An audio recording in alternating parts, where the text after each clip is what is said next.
impact on the perception of your brand, of what you have to offer as a company, as a salesperson, or whatever that is. Hmm. It makes a big, big difference. Yeah, totally. So paper matters. Paper. So today we have a new line from Mohawk. I don't want to, I'm going to like slow drive. Uh, a few years ago, 2018 exact, Mohawk came out with Kia Color, and I could never say it properly. Kia Color, Kia Color. Anyways, it was this swatch thing that was really freaking cool, and it kind of took like the print world by storm. Is that Mm. cheesy to say that? I don't know. Took It the sounds, print world by yeah, storm. it is. That's what it did. And what was so unique about it was the colors and the vibrancy, and the camera's not going to do these papers any justice, but I still hung on to this book.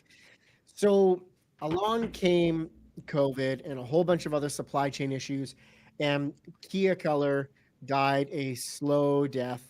And it was a little bit sad. We looked at using it at the shop that I was at. We looked at using it for some Christmas cards and some really cool things that we wanted to do. And you just ran into availability issues because the line was discontinued and there was some other stuff going Mm. on. So in the print world, we kind of been on the fences of like, what's next? Where do we get these like cool colors from? What's exciting coming? And then a few months ago, Mohawk Paper came out and teased this piece, the perfect match. I don't know if it'll.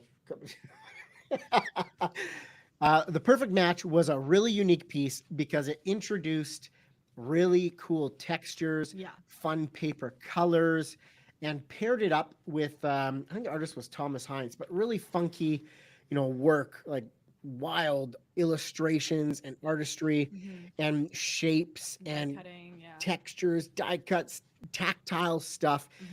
And it really sort of reintroduced the print world to like, hey, there's a bunch of these wild, fun textures coming up here, and you can do some really cool stuff with them, and they can take your print piece to another level. Mm. So when I got this piece, I spent a lot of time touching and feeling because it feels so unique, and it's such a different thing in your hand, smooth paper versus getting into something really exciting with Mm. textures and colors. And then you were a bit later getting a chance to look at this thing Yeah, I didn't get a chance because you were out to. of town. Hmm. But what was your sort of first impressions, when I handed this over? Feel free to relive it. Yeah, I know. Thank you. Um, well, I mean, first of all, like it's always nice when the paper mills do a Yes. unique piece because it's so often you just get like a swatch book and it's just a bunch of white paper you're looking at, or I mean, obviously with color in The this one, but traditional swatch book of like a yeah, the waterfall of waterfall. papers. Yeah, yeah. So I really appreciate it when a brand does that. And Mohawk has always had, between their quarterlies and things like that, like they've Yeah. always played with it. So right off the bat, obviously, like it's just a really nice texture. Little ASMR Yeah. there with the paper. Love that. Um, and the fact that they paired it with all of the illustration as well too, just the vibrancy of it. But yeah, I think it's so cool because with the tape binding as well too, like just being able to flip through and see literally every different color and the creativity that goes with it. Mm. Um, and yeah, it's so hard to show on camera, but some of these just like this almost looks like a leather, but like super subtle and it's uncoated, and so there's a lot of play in this, and it gets you excited, right? It gets Yeah. you excited to kind of think about paper in another way. Yeah. Um, yeah, this one has just a really nice, like it's just coating, it's soft, and then the next one is like really textured. So there's all of this playground Mhm. in it. So yeah, I was really Yeah. stoked on it. And I like the way you just said that being able to feel and see these things, it gets you excited about Yeah. it. And that's the point of print design and packaging design, when you're Hmm. able to use these amazing materials and colors and metallics and embossing and foil stamping to create something super special and unique and bespoke, something that lives on a shelf or Hmm. goes to somebody's home, or like people hang on to this stuff. Yeah. So being able to really craft something with legacy Hmm. is cool. So that was like the teaser piece. And when I received it, I knew, I'm like, something's cooking at Mohawk. I know something's cooking at Mohawk. And sure enough, shortly after that, they fully kicked into gear with the Mosaic line. So Mosaic is the replacement for Kia Color, and it hits all of the aspects that designers and printers loved about Mosaic. Key Kia color. Color. Sorry. So I'm gonna do a little screen share here because the problem with doing these live streams, the colors just don't like me showing you on camera. The color just doesn't like. You know what I mean? Like it doesn't come, it doesn't come through. So the photos would just do a little bit better justice on the Mhm. screen share. And go to Mohawk's website to have a closer look at Mohawk Mosaic for yourself. But let's talk through this. Yeah. When you have options of beautiful colors and textures, it kicks the door to creativity wide open. Like you, the designer, get to start playing with so many different levels and depths other than what does my design look on white paper? Yeah. You can just play with so much more, including packaging experiences, covers for books, Mhm. business cards where you're sandwiching color and die cutting top sheets and Yeah. seeing through to color, really adding these layers and depth to your print projects. Mhm. So Mohawk Mosaic here, scrolling through, of course, Mohawk does a great job with the photography as usual, and showcasing like the bright colors and keeping with that teaser book of fun illustrations and creativity. They're all introducing that on the back of them. There's these blobs of color, not only just to add depth and to add a little something to the printed swatch that you're looking at, but also to showcase this is what ink looks like Mhm. on this texture. This is what ink looks like on this color, that sort of thing. Man, some of my favorites. I mean, Aspen is just super sultry and clean. So here, let me read off the textures here for you: burlap, coral, tapestry, and vellum. Tapestry. Tapestry is like just my favorite here. Artsy. Artsy. So it's not going to work on the camera, but I'm going to try it anyways. Um, Getting a bit of texture coming through and cool it off a little bit. I can't tell. It's such a small window. But anyways, um, quickly before I continue, if you want one of these, like go to Mohawk's website and reach out to Mohawk because I'm sure they would love to send you one of these watch books. Texture, paper, and color. Let's just linger on the gifts here. So they spend a lot of time with the packaging and unboxing experience of these things. Mhm. And because they, yeah, like they've really played with it again and put, I mean, these have the shrink film on them still, but yeah, three different versions. Obviously, you can see kind of the different boxes being open there, and so there's a lot of like variety and exclusivity. Kind of like, oh, which box did you get? Or Mhm. so I think that it's fun, it's playful for sure. And we touched a little bit earlier on that old, like, sort of traditional swatchbook waterfall effect, Mhm. which has a place. But what I love about this style, when you have all these individual cards, is as a designer, you got to get in there with these materials, lay them out on the table, maybe grab some Pantone books and chips and put them down with them, Yeah, grab some foil swatches, put them down with them. yeah. Having these individual cards allows you to just build a visual so much easier than trying to fold over and bend waterfall paper Oh, in yeah. this weird, awkward way, Which we've right? done Oh, which we've done many many times. I times. feel like we were doing that yesterday. Yeah. Um, but it just allows you to build a vision on your printer packaging Mhm, piece mhm. that you can easily present to the customer. You can use it to visualize and share with your team. You can just put all of these materials together and build it out on a table, Mhm. which is just the best way to do it rather than folding weird things and Mhm. trying to show your customer, Yeah. it's kind of like this, it looks like this. So now what I wanted to just sort of mention is where would you use a colored paper? What are some of like the real cool spots to use colored paper? Mm.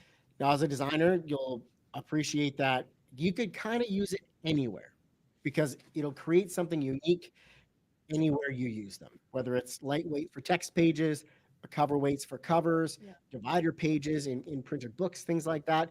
Those will all create experiences. Mhm. But one of the spots that colored paper really sings is packaging. Mm. And one of the reasons it does is when you're taking a white paper and printing a full solid color on it, then you're embossing it, then you're die cutting it, then you're folding it, scoring it, all of those operations potentially open up cracking Yeah. in the surface of that paper. Mhm, Now, mhm. for example, if you are on a white paper, you print a solid black color on it, and then you're folding it and it cracks a little bit. Mm. That white contrasted with your solid black print becomes so obvious. Mhm. And immediately detracts from the value and lowers the value, perceived value of whatever it is that you have printed Yeah. for that packaging piece or whatever that product is. Well, and it's also like it's a three-dimensional experience. So, depending on how it is too, but like you have the colored paper, you open it up on the inside, and then it's like white. So now you got to do an inside print, and then Right. it just you get that three-dimensional cleanliness, and totally for the Yeah. amount of processes that have to go through for packaging. Mhm. Having it start at the paper being like okay, ready to go, it just makes a lot of sense, right? And that's a great, I like the way you put that actually, the three-dimensional cleanliness. Mm-hmm. Because when you're not having to print on things, you don't have to worry about, blotchiness of the ink or anything like that, any cracking issues. If it's the paper that's already got that color existing, it's going to look rich, it's going to look bold, it's going to look clean right through, inside, outside, cut edges of the paper. And that's the other spot where trying to print a solid color on a white sheet with packaging, you have all of these different angles, all of these folds and scores to worry about. When you have a cut and it's just an edge of paper, it's white because the inside of the paper is white. So whatever color you're trying to achieve or feel you're trying to achieve on the overall piece, you end up with this white edge tossed in the mix there. Yeah. So when you're taking a color, plus trying to print certain colors, like this rosewood, Yeah. there's such unique colors in printed, This orange in one. colored paper. Yeah. It's like this really burnt orange color. Totally. Yeah. Just gives you more options. You get so much Blush, more like cleanliness and depth. this blushy color. Yeah. Just, yeah. Which would be nice for like cosmetics, obviously. I mean, Yeah. hence There's, the name. there's, But there's so many of these actually would be beautiful for like a cosmetic line yeah, and super branching fun. out different products and Mhm. SKUs with different colored Totally. papers. Um, but yeah, so what it does is it just gives you a super clean, like deep experience and cleanliness. Yeah. All of those things, colored paper is like your jam. Just makes it super clean. And obviously, like you can use it for other projects too, just to, and we talk about this all the time of like giving yourself limitations in design as well, Yeah, right? yeah, So I think color paper is really cool when you've got,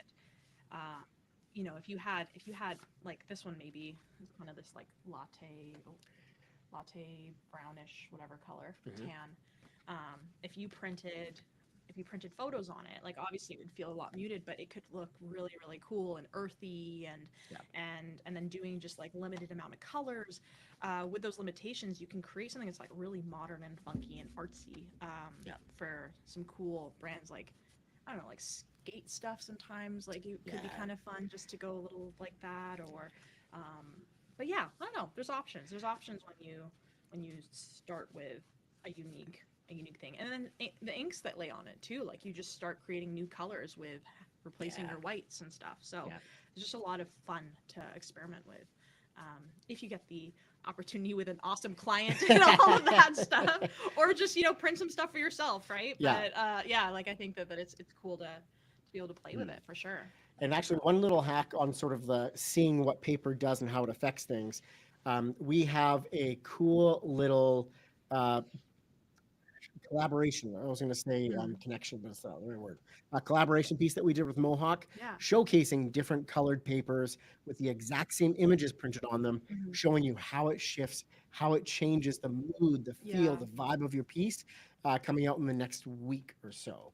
So excited to share that finally because I think it'll be a great educational tool for designers to see that stuff in practice.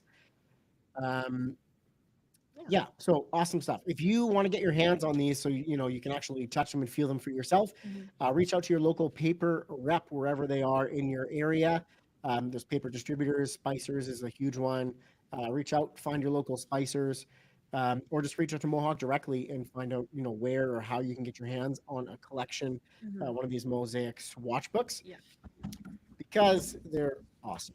And print, you got to touch it, you got to feel it, you got to be able to share that tactileness. Mhm. Um, Especially with texture, like this is a very textured piece as well too. It's like Yeah.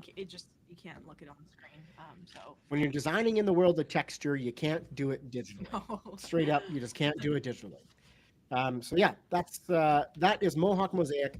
You gotta check it out. You gotta get these in your hands. You gotta be Yeah. able to share it with your client and show them, Yeah, and they're what to perfect matchbook experience. as well too. So while you're at it, like people can snag one of these as well because yeah, Mhm. super cool. So the last point that I wanted to make on colored papers and wanting to see what happens to your design on different colored papers is whenever you have a print project going through and you're actually like printing it, it's a customer's project, you can actually ask them to collect sample sheets of some different papers, different colors, different textures. And for no cost or for very, very low cost, because they're sample sheets, tip those in at the end of the production run. So they basically run through the job and then they run 5 or 6 different sample sheets for you. Right. So what you end up with then is you start building a library of different paper colors, different textures of paper that show what happens to your design, what happens to certain photos or artwork or whatever it is on different papers. So we've seen that pretty commonly where, we're printing smooth white uncoated, but hey, let's try an eggshell finish, let's try a Yeah. laid finish, let's try a linen finish, maybe an off-white paper, Yeah. and you sort of tag in just at the end of the run an extra like 5 or 6 sheets of each, and it takes no time at all. But you end up with this library and examples of what cool print looks Yeah. like. So, Cool. yes, that's one way. So, the other part of this live, I wanted to share with you the 6 steps to mastering print design. We've had a load of designers go through this, and I started basically kind of teaching this way when I was selling print. When I go to a customer and they're asking questions about things, we just sort of go, okay, let me just sort of gauge where your experience is at so I can hop in here and help you in the quickest and fastest way possible. So we put together an extremely professional slideshow that I know you're going to I know you're going to appreciate. Um, and let me tell you, Google Slides, they slap. Google Slides slaps, Gabby.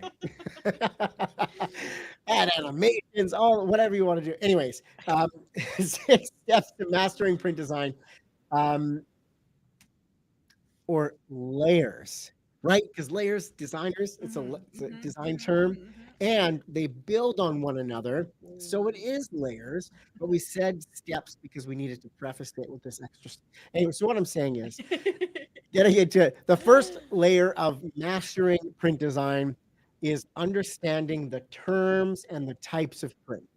If you have no idea what offset printing is when compared to digital, what flexo printing is compared to offset, if you don't even know what web is, if you don't understand what bleed is, what when I say uncoated paper, what that means, when I say synthetic, like synthetic papers, Yeah. all of these different print terms, if you don't understand them and the types of print, full stop. Like you need to understand what you're talking about and what the printer is saying to you in order to sort of take these next steps and understand it. Gabby, am I right or am I right? Yes, you are right, Dave. It Yeah. starts there. And once you understand the terms, you understand what uncoated paper is, you understand what coated paper is, then we can dive into paper knowledge. Diving into text weights, cover weights, duplex stocks, packaging boards, C1S stocks, just throwing in acronyms. What else we Words. got? C2S, synthetics. We talk about the different paper brands, talk about how to bring these all together, talk about how the paper actually affects your print project. Then you can dive into paper, right? So you've learned the terms. Now you've learned paper. You know paper inside and out. You got a wall full of swatch books like Mohawk Mosaic. Oh, I thought you were going to hold it up there. That's why I Oh. like Mohawk Mosaic stuff. You've got this wall of awesome collected cool print samples and stuff. Then we get into the real nitty gritty, the file work. Gabby, why does file work matter? I mean, you need something to print. So, but yeah, no, I think obviously it's teaching it as well is eye opener of the type of files and stuff we get in. Even myself going through the process, there's just it's just different than digital. Like there's so many other little layers and things and proper ways to set it up that your printers then love you and they actually enjoy receiving your files. But yeah, it's a different ballgame, and it doesn't get taught very much in schools and things too. So It it's is good. It's a good way to increasingly not taught. yeah. Yes. More and more so, but yeah, definitely important, because and then when you know what you can do as well, you can do really funky Yeah. things with especially with like label design like we should talk about and stuff, but Yeah. yeah, so very important. It's definitely where your print comes from. It starts with the file. You need something to print, so gotta learn it. And the whole purpose of having your file dialed in is that when you send it to the printer understands exactly Yeah. what you are trying to achieve, what you want to achieve, whether it's a couple of Pantones and a foil. Mm-hmm. It's all separated, it's organized, everybody's on the same page of Yeah. what's expected Mm-hmm. and what's going to happen. So file work's like Yeah. just so important. And Gabby spent time in pre-press, and some of the files the designers are sending in. I don't even want to talk about Come it. on, y'all. Come on, y'all. So yeah. So when you're creating like a, an ad for Instagram or a little digital mock-up that Yeah. goes up in your portfolio, you could have a billion RGB colors in there, 37 layers, Yeah. and it could be, and half of them not even actually in your file being used. Well, and you're expecting something to look a certain way, and then it comes out at the end. So not even like your printer understanding what you want. It's just you don't have it set up properly. You most and even you don't understand the process. Then most likely you're expecting something to look one way, and Yeah. it's just not. It's not. Screen and Exactly. print different. So yeah. So there, when you understand the file work, you can start communicating really clearly to your printer, Mhm. and your expectations in print get met. Yeah. You don't end up with weird colors or weird misprints or why did that turn out that way or anything like that. Your files are dialed in, you've understand paper, you're telling them it's printing offset, you are on your way. Next is working with printers because you can't get it printed unless you're working with a printer. Mhm. So the way I teach working with printers is step one, building a relationship with a printer, finding the right printer for the kind of work that you want to do. There are printers out there that have in-house equipment that may be digital or a small offset press, but can take an order that's 20,000 magazines. That's not going to print on the equipment they have, but it's outsourced to somewhere else and brought to you. Mhm. That may not affect quality, may not affect anything. Like it may all be good, but you need to understand that what printers are printing what kind of thing. And there's specific label printers, there's specific packaging printers, there's specific corrugated packaging printers. So there are some printers that do some of those things all under one roof. There's other ones that specialize in just one area. So as you a designer, if you're getting into book design, packaging design, you also do some label stuff, you might actually have 3 different printers. So we want you to know how to find those printers, how to vet those printers to make sure that they are going to be a fit for the kind of work that you want to do and want to produce. And then we talk to you about getting in there or getting a little tour and all of the benefits that can come from that and come from building a relationship with that printer. Which leads us to our next point. You see how these are all stacking on one another, right? You got to know the file work before you can send a file to the printer. You got to have some printers to get into the proofing stage of things. Mhm. So that's what the fifth layer is understanding proofs. Proofs are a very important part of the print process because it reassures you and your customer that the printer fully understands exactly what you want to achieve. Your file was really clear and understood. Your specialty finishing areas are dialed in. Mhm. So proofing, we teach all of the different kinds of proofs that you will come across Yeah. in your print design and packaging design career, what to expect out of each of those proofs, what they mean, Mhm. whether one's for color versus one for layout and all of the above. Mhm. When you get a digital proof, what does that mean? What can you expect to be visually accurate Yeah. on that digital proof versus hard copies and drawdowns and those kind of things? You got to understand that. Plus, the liabilities of signing a proof. When you sign a proof, what does that mean to the printer? Yeah. It means that everything that you see on that proof, everything that is there, whether there's typos you missed, incorrect color, a low res image, that you say everything is good to go there. Yeah. So we talk about and teach you how to avoid being caught with a costly reprint, Mhm. how to sort of share liabilities, make sure that you get more eyeballs on that, make sure you've checked all of the right boxes before actually signing that proof, Mhm. all that sort of thing. So it's important for you to understand because nobody wants to pay for a reprint. The classic line is that um, nobody has time to get the job done correctly, like from the first order, but everybody has time to wait for a reprint, Yeah. right? So So true. um, finally, once you've learned all of these steps, and this is more for like the freelance designers that we've tossed in there, but growing your business with print. Mhm. Once you have all of this knowledge, you should be cranking out print, offering print design as a service. When clients are coming to you for branding packages or logo designs, Mhm. oh, hey, what about you package for your company?